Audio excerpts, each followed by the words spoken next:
Hi friends, வணக்கம். Welcome to Vanni cooking and life style. இன்னைக்கு நம்மளோட சேனலில் ஒரு சூப்பரான ஸ்நாக் ரெசிபி, அதுவும் இனிப்பு ஸ்நாக் பார்க்க போகிறோங்க. இன்ஸ்டன்ட் பணியாரம் எப்படி பண்ணுறதுன்னு பார்க்க போகிறோம். நம்ம பணியாரம் அப்படின்னாலே மாவாட்டி வச்சு அதை புளிக்க வச்சு தான் நம்ம பணியாரம் செய்வோம்.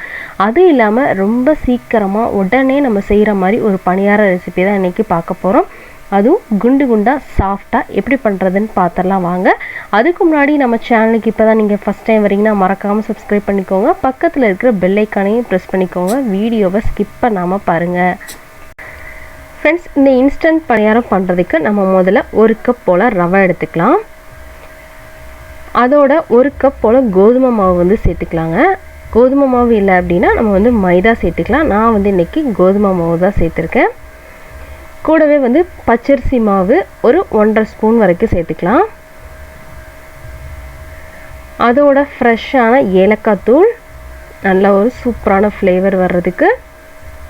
அதோட கொஞ்சமாக பேக்கிங் சோடா சேர்த்துக்கலாம். நம்ம சமையல் சோடா சொல்கிறோம் இல்லைங்க, அது கொஞ்சமாக ஒரு 1/4 டீஸ்பூன் போல் சேர்த்துக்கலாம். நல்லா நம்ம இன்ஸ்டண்ட்டாக ரெடி பண்ணுறதுனால கொஞ்சம் நல்லா ப்ளஃபியாகவும் சாஃப்டாகவும் வர்றதுக்கு இந்த ஆப்ப சோடா ஹெல்ப் பண்ணும். கூடவே கொஞ்சமாக சால்ட், ஒரு பிஞ்சு போல். இது நம்மளோட பணியாரத்தோட ஸ்வீட்டை நல்லா என்ஹான்ஸ் பண்ணி கொடுக்கும். ஸோ கொஞ்சமாக உப்பு சேர்த்துக்கலாம். இப்போ நம்மளோட ட்ரை இன்க்ரீடியன்ஸை எடுத்து வச்சாச்சு. இப்போ இதுக்கு இனிப்பு சேர்க்கறதுக்காக நான் இன்றைக்கி வெல்லம் யூஸ் பண்ணியிருக்கேன். வெல்லம் ஒரு 3/4 கப் போல் நான் சேர்த்துருக்கேன். 3/4 கப்லேருந்து 1 கப் வரைக்கும் நம்ம சேர்த்துக்கலாம். 3/4 கப் கரெக்டாக இருந்தது.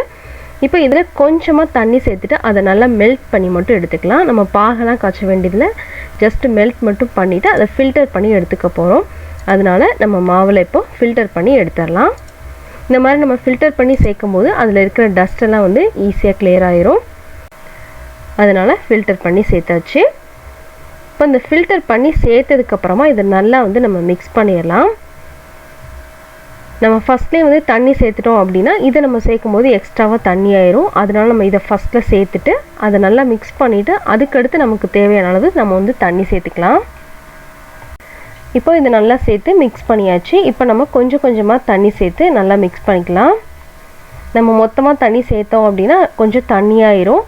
அதனால நம்ம கொஞ்சம் கொஞ்சமாக தண்ணி சேர்த்து நல்லா நமக்கு தேவையான பதத்துக்கு நம்ம மிக்ஸ் பண்ணி எடுத்துக்கலாம். இது எப்படி இருக்கணும் அப்படின்னா ரொம்ப தண்ணியாகவும் இருக்கக்கூடாது, ரொம்ப கெட்டியாகவும் இருக்கக்கூடாது. கொஞ்சம் நம்ம எடுத்து ஊற்றினா விழுகிற மாதிரி இருக்கணும். அந்தளவுக்கு நம்ம இதை மிக்ஸ் பண்ணி எடுத்துக்கலாம். பாருங்கள், இதுவே கொஞ்சம் கெட்டியாக இருக்குது. ஸோ இதில் கொஞ்சமாக தண்ணி சேர்த்துக்கலாம். நம்ம தண்ணி சேர்த்து நல்லா மிக்ஸ் பண்ணிக்கலாம். பாருங்கள், இந்த மாதிரி இருக்கணும். இந்த பதத்துக்கு இருந்தால் கரெக்டாக இருக்கும் உங்களுக்கு. இப்போ இதை நம்ம பணியார பேனில் போட்டு எடுத்துடலாம். நான் இன்றைக்கி எண்ணெய் கொஞ்சம் அதிகமாக சேர்த்துக்கிறேன். எண்ணெய் அதிகமாக சேர்த்தனா நம்மளுக்கு பணியாரம் நல்லா கிறிஸ்பியாக சூப்பராக வரும். அது வேகிறதுக்கும் ரொம்ப ஈஸியாக இருக்கும். நம்ம கோதுமை மாவு சேர்த்துருக்கோம் இல்லைங்களா, அது வேகிறதுக்கு கொஞ்சம் டிலே ஆகும். ஸோ நம்ம இந்த மாதிரி கொஞ்சம் எண்ணெய் அதிகமாக சேர்த்துக்கிட்டிங்க அப்படின்னா நல்லா ஈஸியாக உங்களுக்கு குக் ஆயிரும். இப்போ பாருங்கள், இதில் நம்ம மாவு சேர்த்துடலாம். நல்லா எண்ணெய் சூடானதுக்கப்புறம் ஊற்றினோம் அப்படின்னா நல்லா ஈஸியாக உங்களுக்கு குக் ஆகும். இதே நீங்கள் சாஃப்டாகவும் எடுக்கலாம், கொஞ்சம் நல்லா கிறிஸ்பாகவும் எடுக்கலாம். சாஃப்டாக பிடிக்கும் அப்படின்னா ரொம்ப கொஞ்சம் அதிகமாக ஒரு 2 நிமிஷம் கூட விடாமல் முன்னாடியே எடுத்துருங்க.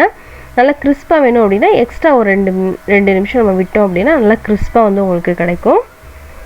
இப்போ பாருங்கள், நம்ம பணியாரம் எல்லாத்தையும் ஊற்றியாச்சு. இதை அப்படியே கொஞ்சம் மீடியம் ஃப்ளேமில் வச்சுக்கோங்க. மீடியம் ஃப்ளேமில் ஒரு 3 நிமிஷம் விட்டுடலாம். அது அப்படியே நமக்கு சைடெலாம் நல்லா ஓப்பனாக ஆரம்பிக்கும். அது நல்லாவே உங்களுக்கு டிஃப்ரென்ஸ் தெரியும். பாருங்கள், இப்படி ஈஸியாக திருப்ப வருது பாருங்கள். கலரும் பாருங்கள் எப்படி அட்டகாசமாக இருக்குன்னு. ரொம்ப சூப்பராக, ரொம்ப குயிக்காக நீங்கள் பண்ணிடலாங்க. இதை குழந்தைங்களுக்குலாம் இது ரொம்ப பிடிக்கும். அதுவும் நம்ம ஹெல்த்தியாக வெல்லம் தான் சேர்த்துருக்கோம். இதில் கோதுமை மாவில் தான் பண்ணுறோம், மைதா கூட ஆட் பண்ணல. அதனால் கண்டிப்பாக நீங்களும் ட்ரை பண்ணி பார்த்துட்டு உங்கள் குழந்தைங்க பிடிச்சிருக்குன்னு சொன்னாங்கன்னா எனக்கு மறக்காமல் கமெண்டில் சொல்லுங்கள். ஃப்ரெண்ட்ஸ், நம்மளோட இன்னொரு சேனல்னா வனி கோலம், அதோட லிங்க்கை நான் டிஸ்கிரிப்ஷன் பாக்ஸில் கொடுக்குறேன். செக் பண்ணி பாருங்கள். பிடிச்சிருந்தேன்னா சப்ஸ்கிரைப் பண்ணிக்கோங்க. அதே மாதிரி தமிழ் கதை உலகம், அதோட லிங்க்கே நான் டிஸ்கிரிப்ஷன் பாக்ஸில் கொடுக்குறேன். செக் பண்ணி பாருங்கள். பிடிச்சிருந்தேன்னா சப்ஸ்கிரைப் பண்ணிக்கோங்க. இந்த மாதிரி நம்ம எல்லாத்தையுமே திருப்பி விட்டுடலாம். நான் இன்றைக்கி சினிக்குவலி தான் யூஸ் பண்ணி பண்ணுறேன். ரொம்ப ஈஸியாக இருக்குது. முன்னாடிலாம் வந்து அம்மாலாம் வந்து இப்படி தான் பணியாரெலாம் திருப்பி விடுவாங்க. இப்போ தான் நம்ம வந்து நான்ஸ்டிக் பேனில் வர அந்த ஸ்டிக்ஸை வச்சு யூஸ் பண்ணோம். ஆனால் இது வந்து ரொம்ப ஈஸியாக இருக்குது. ஒருவேளை இது இல்லை அப்படின்னா நீங்கள் வந்து இது இருக்கு இல்லையா, ஸ்க்யூவர்ஸ் இருக்கு இல்லையா, அதை யூஸ் பண்ணிக்கோங்க. அதுவும் இந்த மாதிரி நல்லா உங்களுக்கு ஹெல்ப் பண்ணும். இப்போ திருப்பி விட்டு நல்லா ஒரு 2 நிமிஷம் நல்லா மீடியம் ஃப்ளேம்லேயே குக் பண்ணி எடுத்தோம் அப்படின்னா நம்மளோட ஸ்வீட் பணியாரம் சூப்பராக குண்டு குண்டாக ரெடி ஆயிடுச்சு. பணியாரம் சாப்பிடணும்னு ஆசை வந்தால் இனிமேல் நம்ம ஊற வச்சு ஆட்டி தான் நம்ம வந்து பணியாரம் செய்யணும்னு இல்லாமல் ரொம்ப ஈஸியாக இந்த மாதிரி ஒரு பணியாரம் ட்ரை பண்ணி பாருங்கள்.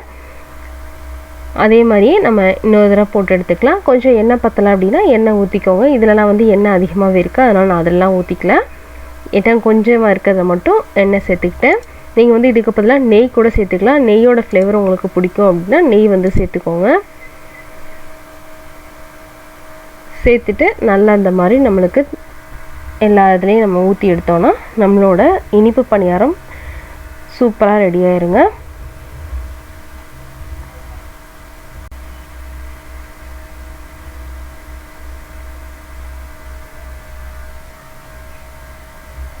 பாருங்கள், இது வந்து கொஞ்சம் கிறிஸ்பியாக வர்றதுக்காக கூட ஒரு 2 நிமிஷம் விட்டு எடுத்திருக்கேன். இது வந்து நல்லா கலரே வந்து உங்களுக்கு எப்படி சேஞ்ச் ஆகிருக்கு பாருங்கள்.